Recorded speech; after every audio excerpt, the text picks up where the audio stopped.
A Democrat with heft tells Biden to exit stage left. I speak of former Obama strategist David Alxelrod, who suggested that President Biden drop out of the 2024 race. Yeah, he wants... Control yourselves, you animals. Yeah, he wants Joe to reconsider since his numbers are in the... He was responding to the poll we mentioned earlier that showed Biden trailing Trump in key battleground states, including Arizona, Georgia, Michigan, Nevada, and Pennsylvania. True, he's sliding down more polls than a gay firefighter. I don't get that. Enough. Alxelrod posted on X that the data will send tremors of doubt through the Democratic Party and create legitimate concern about the president seeking re-election. When Gavin Newsom heard that, he screamed, "Thank you, Lord Satan," and celebrated by dipping his head in a vat of high-performance Valvoline. Alxelrod concluded, quote, "What he needs to decide is whether that is wise, whether it's in his best interest or the country's." Unfortunately, Alxelrod didn't specify which country, America, Ukraine, or China. What say you, Joe? No. Look, my interests are the same interests aligned with the country. He doesn't know what he's talking about, Alxelrod. I liked him better when he played infield for the Yankees. Let me tell you something, A-Rod. I know you did PEDs, all right? You did PEDs, you admitted it. So I got one question for you. Where can I get some?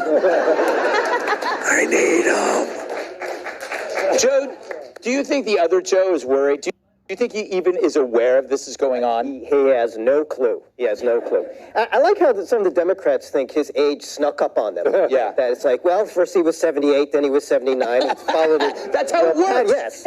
But there is somebody waiting in the wings. Oh, no. There is, and it's somebody who's he's younger, he's got great hair, he's great with the ladies. Please come to California and visit the great state he destroyed. Oh, no, I mean Hunter Biden. Oh, okay, good.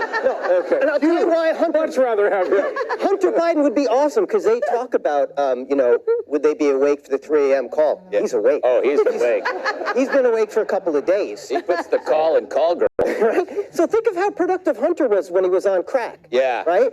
Now, I know if I lose my laptop, I'm out of work for a while. He's losing 2 or 3 at a time. It didn't even slow him down. So I think he's the man they got to put in that place. What do you think, Kat? Do you think that he's going to be replaced? Was like Alxelrod the first guy to step forward? I think Axelrod's giving him way too much credit, actually. Yeah. Because he said what he needs to do is decide. It's true. Not deciding anything. There's no way you can look at that guy and think he's making any kind of decision. Right. At all. Even he doesn't know what time he goes to bed. Not up to him. What time he wakes up. Like he doesn't have any idea what he's doing next week. Yes. Right? And I just, it's not the age thing. I said this repeatedly. It's not the age thing. It's the fact that regardless of the age, you don't seem to be okay. Mm-hmm. Like, he was a mess years ago. I could not sit here and do that and like come back and do it again. Yeah. I would be sent away somewhere. They'd be like, all right, Kat, you need to take like 90 days and go away. He's actually worse than Brezhnev. And they got, that's a former leader of the Soviet Union, for all you kids born after 1980. But they at least acknowledged there was something wrong there, and I think they replaced him with Andropov, who was then dropped off. I don't know. Emily, do you think he has any idea? By the way, Kat brings up a good point. It's not about age. It's really about ability. Oh, yeah, of course not. And that's, again, the spin you hear from the left where, well, Trump's old. It has nothing to do with age. Mental acuity, he has none. And when you have a loved one that's deployed under his watch, you know, it's stressful all the time. Under his watch, I cannot express the level of anxiety, of lack of faith I have, knowing that it is him that is making those decisions. It is utterly frightening to be an American right now under his watch. And I have to say, I feel like I'm like sort of negative tonight. But the thing about the Axelrod stuff, so remember just last week when James Carville came out and said, top Democratic leaders are telling me to shut up, shut my mouth about how Biden is horrible and essentially is going to lose, right? And then all of a sudden, David Alxelrod, Obama's former strategist, comes out and all of a sudden is saying, we need a new, it's a little late to change horses, but 3 times in that interview, yes, we should have someone else. Think about who's behind everything and what now the establishment that we are all subjected to at this moment, what decisions they're making. That's who's making decisions. Carrot Top. What do you mean? He's the one making Snowboarder? Yeah, no, the prop comedian. That's You said he's behind it. The vegetables and fruits confused.